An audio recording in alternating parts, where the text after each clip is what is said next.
Physiotherapy एक different treatment है जिसमें आप मॉडलिटीज़ जो है मशीनों से ट्रीटमेंट करते हो, एक्सरसाइज सेशन से आप जो है वो ट्रीटमेंट करते हो rather than surgery and drugs. आप जो है कोशिश करते हो आप ड्रग्स को अवॉइड करवाओ और सर्जरी को अवॉइड करो जितना हो सके। फालिज के पेशेंट्स उनको निगलेक्ट किया जाता है, कुछ कॉमन मेडिकेशंस उनको देख के जो है वो उनको कहते हैं कि आप घर बैठें और ख़ुद ही एक्सरसाइज करें। ख़ुद ही एक्सरसाइज से ऐसे जो है आज तक ना कोई पेशेंट रिकवर हुआ है स्ट्रोक का और ना ही होगा। स्पाइन का इशू जो है उससे पेन इसीलिए आता है कि वो जो है डिस्कम्प्रेशन की वजह से या कोई और काज की वजह से इर्द गिर्द के जो स्ट्रक्चर्स है वो दब जाते हैं।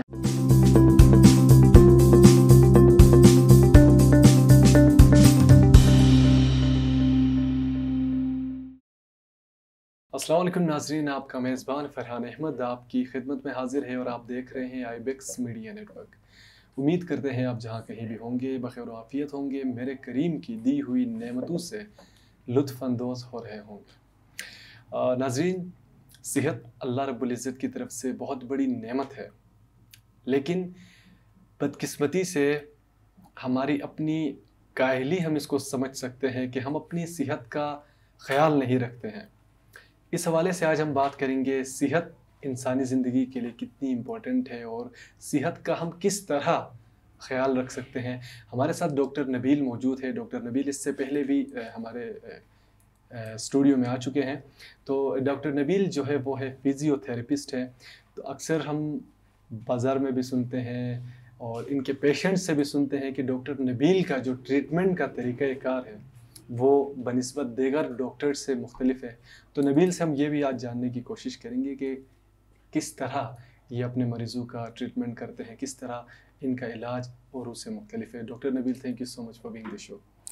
थैंक यू फरहान भाई, आपने मुझे जो है अपने प्रोग्राम में मदऊ किया और मुझे अपनी आवाज़ जो है बाकी लोगों तक पहुंचाने के लिए अपॉर्चुनिटी प्रोवाइड किया। Thank you. शुक्रिया नबील, आप तशरीफ़ लाए। बताइएगा कि आपका जो तरीक़ाकार है, कहते हैं नबील का जो ट्रीटमेंट का तरीक़ाकार है वो दीगर डॉक्टर से मुख्तलिफ है, इसकी क्या वजह है? किस तरह आप ट्रीटमेंट करते हैं? अच्छा, बाकी डॉक्टर्स से अगर आप डिफरेंट की बात करें तो ज़ाहिर सी बात है एक प्रोफेशन ही डिफरेंट है, एक फील्ड ही डिफरेंट है। जैसे कि फिजियोथेरेपी एक डिफरेंट ट्रीटमेंट है जिसमें आप मॉडलिटीज़ जो है मशीनों से ट्रीटमेंट करते हो, एक्सरसाइज सेशन से आप जो है वो ट्रीटमेंट करते हो rather than surgery and drugs. आप जो है कोशिश करते हो आप ड्रग्स को अवॉइड करवाओ और सर्जरी को अवॉइड करो जितना हो सके। सही। तो साथ साथ ये भी मुझे बताइएगा कि आप दवाई से ज़्यादा एक्सरसाइज को तरजीह देते हैं, इसकी क्या वजह है? बिल्कुल, अब जैसे मेरे क्लिनिकल सेटअप्स में जितने मशीन है उनका side effect as compare to drugs इतना नहीं है, समझे कि ना होने के बराबर है। क्योंकि अगर आप मस्कुलोस्केलेटल इश्यूज़ में जैसे कि हड्डी मसल वगैरह का इशू जो मैं आपको हाईलाइट कर रहा हूँ, इस केस में आप अगर मेडिसिन की तरफ जाएंगे तो वो कॉमन ज़ाहिर सी बात है उनको OTC या फिर कॉमन पेन किलर्स होंगे। तो पेन किलर जब तक आपके ब्लड में सर्कुलेट करेंगे पेन तो कम होगा, फिर इसका कोई परमानेंट मेरे ख्याल में अभी तक कोई ट्रीटमेंट नहीं, वक्त ही कम होगा। तो मॉडलिटी से हम फोकस करते हैं कि इन जो स्टमक इश्यूज है, बाकी साइड इफेक्ट्स हैं, उनको अवॉइड किया जा सके। इसीलिए हम मशीनों से एक्सरसाइज जो है मशीनों और एक्सरसाइज से जो है वो ट्रीटमेंट करते हैं। सही। तो साथ मुझे ये बताइएगा कि अक्सर जो फालिज के जो पेशेंट्स होते हैं वो काफ़ी अर्सा अगर बीमार रहें तो उनको रिकवर होने में बहुत वक्त लगता है, क्या उनका भी आप लोग ट्रीटमेंट करते हैं? बिल्कुल, बिल्कुल। बहुत बदकिस्मती से हमारे गिलगित बल्तिस्तान में ऐसे जो स्ट्रोक के पेशेंट्स, ऐसे भी हम बोलते हैं सेरेब्रोवास्कुलर एक्सीडेंट जो होता है, फालिज के पेशेंट्स, उनको निगलेक्ट किया जाता है। कुछ कॉमन मेडिकेशंस उनको देख के जो है वो उनको कहते हैं कि आप घर बैठें और ख़ुद ही एक्सरसाइज करें। ख़ुद ही एक्सरसाइज से ऐसे जो है आज तक ना कोई पेशेंट रिकवर हुआ है स्ट्रोक का और ना ही होगा। अच्छा, फिजियोथेरेपी का मकसद जो स्ट्रोक में है वो है उनके ट्रीटमेंट टाइम को जो है वो कम करना है। अब कुछ ऐसे पेशेंट्स होते हैं जो साल 2 साल तक रिकवर नहीं हो पाते, अगर रिकवर हो भी जाते हैं तो उनका कोई ना कोई पार्ट जो है वो ऐसा डिफॉर्मिटी बन जाती है, कोई टेढ़ा होकर रह जाता है। तो इन चीज़ों को अवॉइड करने के लिए फिजियोथेरेपी बहुत जो है वो इंपॉर्टेंस रखती है। ठीक, तो वो फिर रिकवर हो जाता है? ठीक, बिल्कुल, उनका ट्रीटमेंट टाइम कम हो जाता है। और स्ट्रोक के पेशेंट अगर एज इट इज़ छोड़ दे तो काफ़ी पेशेंट जो है वो खुद ही सेल्फ टर्मिनेटिंग है, खुद ही ठीक हो जाते हैं। लेकिन जो फिजियोथेरेपी है इसमें ट्रीटमेंट टाइम को हम जो है वो कम करने के लिए फिजियोथेरेपी यूज़ करते हैं। सही। तो साथ ये भी मुझे बताइए, हमारे माशरे में एबनॉर्मल बच्चे बहुत हैं, क्या फिजियोथेरेपी के ज़रिए उनका भी इलाज मुमकिन है? बिल्कुल, जो है इसमें डिफरेंट मशीन्स यूज़ होती हैं, जैसे कि एक मशीन है इलेक्ट्रिकल मसल स्टिमुलेशन की, उनकी स्पेसिफिकली जो मसल वीक होते हैं उन उसके लिए मशीनें अवेलेबल हैं। इसके अलावा जो हैं कुछ एबनॉर्मल चाइल्ड्स ऐसे होते हैं जिनमें मसल जो है शॉर्टनेस होती है, स्पेस्टिसिटी हम जिसे बोलते हैं, जिसकी वजह से उनमें टेढ़ापन आ जाता है। उसमें हीटिंग मॉडलिटीज़ के साथ डिफरेंट स्ट्रेचिंग एक्सरसाइजेज होती हैं, जिससे वो नॉर्मल एक्टिविटीज़ या डेली लाइफ की तरफ जो है वो नॉर्मल डेली लाइफ की तरफ जा सकते हैं। बिल्कुल। अच्छा, सही। साथ मुझे ये बताइएगा कि मशीन्स की आपने बात की, तो आपके पास किस नौइयत की मशीन से, क्या इस्लामाबाद, लाहौर वगैरह में जो जिस किस्म के मशीनें मौजूद है, क्या इस किस्म की जदीद मशीनें हैं आपके पास? बिल्कुल, पहले तो मेरे पास एज़ सच इतनी ज़्यादा मशीनें नहीं थी। अब अल्हम्दुलिल्लाह मैंने अपना जो है वो नए सेटअप में मैंने जो है वो शिफ्ट किया है। तो अब मैंने कोशिश की है कि जितनी नई जो है मशीनें लाई जा सके, और अभी मेरे पास रिसेंटली काफ़ी मशीनें मौजूद हैं अल्हम्दुलिल्लाह। चलें जी, अच्छी बात है। और साथ ये भी बताइएगा कि अक्सर लोगों को हमने देखा है जिनके कमर का इशू होता है, तो मोस्टली डॉक्टर्स उनको सर्जरी रिकमेंड करते हैं। बगैर सर्जरी के भी उनका अगर सर्जरी कोई डॉक्टर रिकमेंड करता है किसी पेशेंट को कि आपका सर्जरी होगा, तो बगैर सर्जरी के भी फिजियोथेरेपिस्ट उसका इलाज कर सकता है? बिल्कुल, ये आपने बहुत अच्छा सवाल पूछा है। फिजियोथेरेपी में एक स्पेसिफिक मशीन अवेलेबल होती है, मॉडलिटी, जिसको लंबर ट्रैक्शन बोलते हैं। ट्रैक्शन मशीन होती है, उसमें ये करते हैं कि पर्सन को इसमें जो है बिठा के या लेटा के उसमें बॉडी वेट उसमें फिक्स करके उसके जो स्पाइन होती है उसके एक स्पेसिफिक ट्रैक्शन दी जाती है, जिससे असल में ये स्पाइन का इशू जो है उससे पेन इसीलिए आता है कि वो जो है डिस्कम्प्रेशन की वजह से या कोई और काज की वजह से इर्द गिर्द के जो स्ट्रक्चर्स है वो दब जाते हैं। इसमें जो मशीन है वो सर्जरी का मकसद भी यही होता है कि इसमें जैसे कि कॉमन सर्जरी डाइसेक्टमी कर देते, लैमिनेक्टमी कर देते हैं कि इर्द गिर्द के स्ट्रक्चर से प्रेशर कम हो जाए ताकि इससे पेन कम हो। तो ये जो ट्रैक्शन मशीन है इसका यही काम है कि विदाउट सर्जरी जो है आपकी स्पाइन को अलाइन करती है और सराउंडिंग जो स्ट्रक्चर्स है उससे जो है वो प्रेशर कम कर देती है।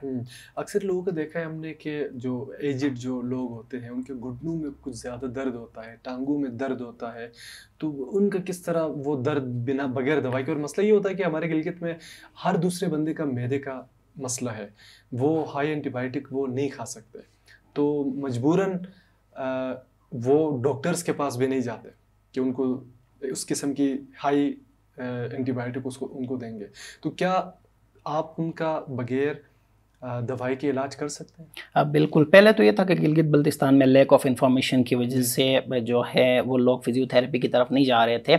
अब अल्हम्दुलिल्लाह काफ़ी लोगों में शऊर आ गया है, अब ज़्यादातर लोग फिजियोथेरेपी को प्रेफर करते हैं, और अल्हम्दुलिल्लाह बहुत से पेशेंट्स आते हैं हमारे पास जो हैं वो विदाउट ड्रग्स के या सर्जरी के वो ट्रीटेबल हैं, यानी ट्रीट हो जाते हैं। जैसे कि आपने अभी एक नी पेन की बात की, घुटने का दर्द जो होता है हमारे गिलगित में कॉमन है, ज़ाहिर सी बात है, डीजनरेटिव चेंजेस के साथ जो है हड्डी ख़राब हो गई या कोई और मसले आ गए, तो उनमें इनिशियली हम ये करते हैं कोई मशीनों से जो है उनका पेन जो है कम करते हैं। उसके बाद हमारी जो है हम जो प्रैक्टिस करते हैं मोबिलाइजेशन टेक्निक्स बोलते हैं हम इनमें।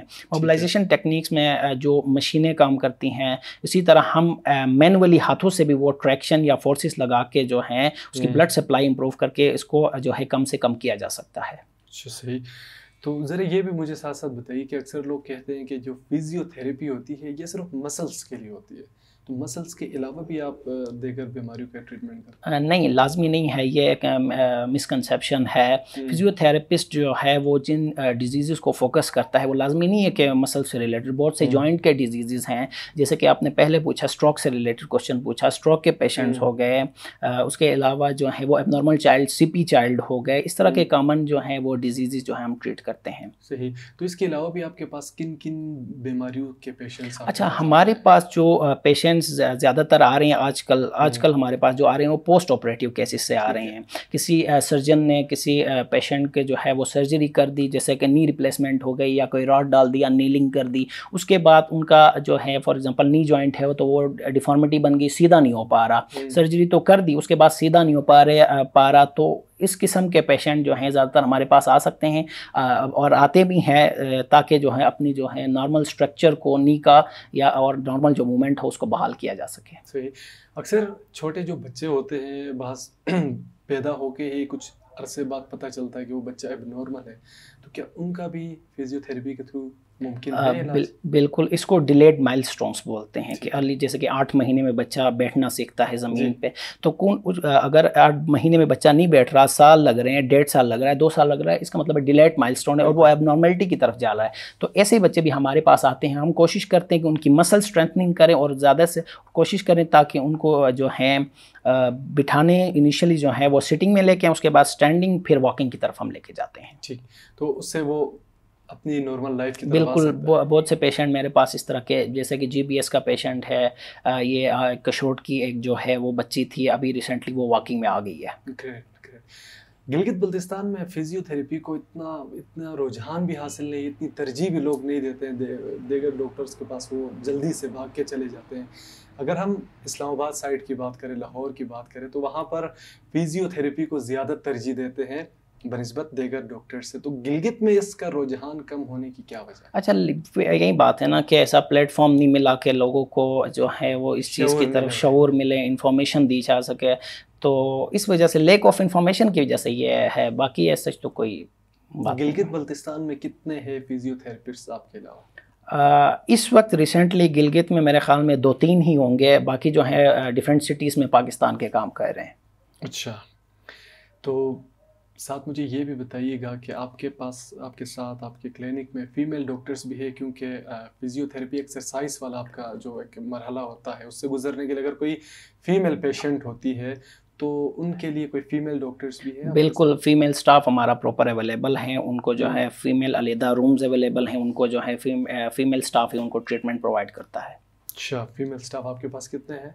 इस वक्त 2-3 मौजूद है मेरे पास। वो भी डॉक्टर्स ही है? जी, डॉक्टर्स भी हैं और फिजियोथेरेपी टेक्नीशियन ट्रेनीज भी मौजूद हैं हमारे पास। अच्छा, आप उनको फिर ट्रेनिंग वगैरह भी देते हैं? ट्रेनिंग वगैरह भी देते हैं, क्योंकि हमारा जो इंस्टीट्यूट है GBIST, उसमें मैं उनकी क्लास भी लेता हूँ बाकायदा, और मेरे पास वो प्रैक्टिस भी करते हैं। चलिए, अच्छी बात है। और इसके अलावा भी कुछ ऐसे लोग जो इस चीज़ को सीखना चाहते हैं, इस फील्ड में आना चाहते हैं, तो उनको भी आप लोग अलग से कोई ट्यूशन या ऐसे कुछ सेशंस करवाते हैं? नहीं, इस तरह नहीं करवाते, लेकिन अभी गिलगित बल्तिस्तान में जो है मुख्तलिफ़ इदारों में फ़िज़ियोथेरेपी टेक्नोलॉजी वो सिखाई जा रही है। तो जैसा कि मैंने आपको बताया कि अभी Gilgit Baltistan institute of science and technology, वहाँ पे डिफरेंट MLT के स्टूडेंट्स होते हैं, डिफरेंट OT टेक्नीशियंस होते हैं, वहाँ पे फ़िज़ियोथेरेपी टेक्नोलॉजी बाकायदा सिखाई जाती है। अच्छा, चले। और साथ मुझे ये भी बताइएगा कि अक्सर डॉक्टर्स सर्जरी के बाद फिजियोथेरेपी भी रिकमेंड करते हैं पेशेंट को। सर्जरी करने के बाद जब वो थोड़ी सी उनकी जो हालत बेहतर हो जाती है तो साथ साथ उनको फिजियोथेरेपी भी रिकमेंड करते हैं। इसकी क्या वजह? अगर पहले ही फिजियोथेरेपी रिकमेंड की जाए बिना सर्जरी के? ये बहुत अच्छा क्वेश्चन है। अच्छा, जैसे कि मैंने आपको बताया कि स्पाइन की सर्जरी में लेमिनेक्टमी हो गई, डाइसेक्टमी हो गई, लेमिना हड्डी का कोई थोड़ा सा हिस्सा काट दिया, डिस्क थोड़ा सा काट दिया, तो इसमें रीअकरेंस जो है दोबारा आने के चांसेस जो हैं बहुत ज़्यादा होते हैं। नेक्स्ट ऑप्शन इसमें नहीं होता, इसलिए ज़्यादातर लोग जो हैं सेकंड ऑप्शन कहते हैं, आप फिजियोथेरेपिस्ट के पास जाएँ, वहीं कुछ कर सकते हैं। इसके अलावा जो है जैसे कि एक तो ये केस है कि रीअकरेंस की वजह से हाँ लोग जो हैं फिजियोथेरेपी की तरफ आ रहे हैं, और उसके बाद नेक्स्ट जो मैंने पहले भी बताया कि कुछ ऑपरेशंस के बाद, जैसे कि knee replacement, hip replacement, hip joint की रिप्लेसमेंट, इसके बाद कंट्रैक्चर्स बन जाते हैं, आपके मसल शॉर्ट हो जाते हैं, स्पेसिसिटी वो सीधे नहीं हो पाते। तो जब तक एक प्रॉपर फिजियोथेरेपिस्ट से गाइडेंस ना लें तो बाद में वो ज़िंदगी की माजूरी की तरफ भी जा सकते हैं बेंडिंग की वजह से। बिल्कुल, अक्सर ऐसे पेशेंट्स भी हमने देखे हैं जिनका ऑपरेट होता है, ऑपरेट होने के बाद वो मरज़ तो ठीक हो जाती है, लेकिन उसके बाद वो ना ठीक से चल पाते हैं, ना वो ठीक से खा पाते हैं, वो नॉर्मल लाइफ नहीं गुजारते। मोस्टली ऐसे पेशेंट्स हमने देखे जो बिस्तर पर पड़े रहते हैं, तो क्या उनका भी इलाज मुमकिन है? बिल्कुल, फिजियोथेरेपी का मकसद ही यही है कि लोगों को नॉर्मल डेली एक्टिविटीज़ की तरफ लाया जा सके। ऐसे जनरल कंडीशन को ट्रीट करने के बाद उनको हक हासिल है कि बाकी जो लोगों की तरह वो अपनी नॉर्मल ज़िंदगी जी सकें। इसीलिए डिफरेंट एक्सरसाइजेस जो हैं वो मौजूद हैं, और इससे काफ़ी अफाका भी होता है। और एजिड जो लोग होते हैं जिनके ऑलरेडी, अगर किसी के घुटनों में कुछ ज़्यादा इशू हो, वहाँ पे सर्जरी हुई हो, या फिर ऐसा कोई और इशू, एजिड इनकी मैं बात कर रहा हूँ, अगर जिनके 60+ जिनकी एज हो, तो क्या वो भी नॉर्मल लाइफ की तरफ आ सकते हैं? कोई यंग बंदा है वो तो आ ही सकता है। बिल्कुल। अच्छा, ओल्ड एज में बाकी डॉक्टर जो सर्जन्स है वही अवॉइड करते हैं कि सर्जरी ना ही करें। अच्छा, फिजियोथेरेपी से इतना हो सकता है कि इनको जो है पेन को कम से कम किया जा सकता है, काफ़ी हद तक मोबिलाइजेशन टेक्निक से उनको लाया जा सकता है, क्यों नहीं लाया जा सकता? बिल्कुल। अच्छा, तो वो उसको फिर नॉर्मल लाइफ में वो ईजी आ सकते हैं? ईजिली आ सकते हैं। चले जी, ठीक है। और साथ ये भी बताइएगा कि अगर यंग डॉक्टर्स की हम बात करें तो गिलगित बल्तिस्तान में इस वक्त इस फील्ड से रिलेटेड यंग डॉक्टर्स कितने हैं, और क्या आप दीगर जो फिजियोथेरेपिस्ट होते हैं गिलगित बल्तिस्तान के या इस्लामाबाद साइड के हैं, उनके साथ भी आप लोग कनेक्टेड रहते हैं, और कनेक्टेड रहते हैं तो क्या तरीका होता है और क्या आप लोगों की डिस्कशंस होती है? बिल्कुल, अभी रिसेंटली हमारी एक मीटिंग हुई है यंग फिजियोथेरेपी एसोसिएशन के डेवलपमेंट के लिए। तो हम कोशिश कर रहे हैं कि इसको जल्द से जल्द इस्टेब्लिश किया जा सके, और प्रॉपर हमारी डॉक्यूमेंटेशंस जो हैं वो कंप्लीट है, इंशाल्लाह बहुत जल्द जो है वो इस्टेब्लिश हो जाएगी। चलो ठीक है। और गिलगित बल्तिस्तान की अगर बात की जाए तो फिजियोथेरेपिस्ट कितने हैं? इस वक्त अगर बात करें पूरे गिलगित बल्तिस्तान में, जो बाहर पाकिस्तान के डिफरेंट जो इलाकों में काम करें अगर लें तो कोई लगभग 40 से 50 फिजियोथेरेपिस्ट मौजूद हैं। 40 से लेकिन 50? बदकिस्मती से हमारे गिलगित में कोई काम नहीं कर रहा, इनको अपॉर्चुनिटीज़ प्रोवाइड नहीं है, इसीलिए वो कोशिश कर रहे हैं कि बाकी सिटीज़ में काम करें। इसलिए उनको पता भी नहीं लग रहा जो हमारे गिलगित गिलगित बल्तिस्तान के के लोग अवाम है कि फिजियोथेरेपिस्ट भी एक बेहतरीन तरीका है इलाज का। ठीक है, तो शो भी हमारा शो का वक्त भी हमारा ख़त्म हो रहा है। तो साथ साथ हमारे जो देखने वाले हैं, हमारे पेशेंट्स हैं, कुछ ऐसे लोग भी होंगे, कुछ पेशेंट्स भी होंगे जो हमें देख रहे हैं, तो उनको अगर आपका कोई पैगाम हो, और साथ साथ अपने क्लिनिक की लोकेशन भी बताइएगा। अगर आपसे कोई मिलना चाहे, आपसे रब्ता करना चाहे तो वो किस तरह कर सकता है? बिल्कुल, जो मेरा क्लिनिक इस वक्त जो अपना मैंने जो नया क्लिनिक जो शिफ्ट किया है मैंने, वो आर्या इंटरनेशनल डायग्नोस्टिक जो है वो आपका सिटी पार्क जो है यादगार में, जो अली सर्जिकल जो पुराना सेटअप है उसके साथ ही मौजूद है। जिस किसी को भी अगर फिजियोथेरेपी से रिलेटेड कोई इशू आता है तो आप इज़िली हमारे पास आ सकते हैं। हमारे पास मेल फीमेल दोनों की जो है वो ट्रीटमेंट प्रोसीजर्स और स्टाफ हमारे पास जो है वो मौजूद है। ठीक है, कोई पैगाम भी है तो? अच्छा, पैगाम यही है कि हमारे गिलगित बल्तिस्तान में एक तो डीजनरेटिव चेंजेस और ज़्यादा बेंड होके काम करने की वजह से, ज़्यादा वेट लिफ्टिंग की वजह से जो बहुत से इश्यूज़ आ रहे हैं। अच्छा, कुछ डॉक्टर्स जो हैं वेट लिफ्टिंग से ही मना करते हैं, ऐसे नहीं होता। अब वेट लिफ्टिंग से भी अवॉइड नहीं किया जा सकता। एक इंसान जो है हज़ारों काम पड़ते हैं, ज़िंदगी में मसाइल होते हैं, तो अब वेट लिफ्टिंग के भी हमारे पास डिफरेंट टेक्निक्स मौजूद हैं, उससे भी आप जो है बीमारी की तरफ कम से कम जा सकते हैं। चलिए जी, doctor Nabeel, thank you so much for being the show. आप आए, आपकी आमद का बेहद शुक्रिया। Thank you.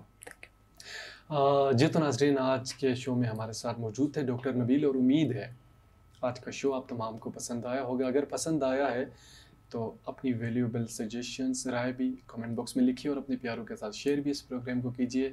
अपना ख्याल रखिए। इंशाल्लाह नेक्स्ट किसी प्रोग्राम में आप तमाम से दोबारा मुलाकात होगी। तब तक के लिए इजाज़त दीजिए। अल्लाह निगहबान।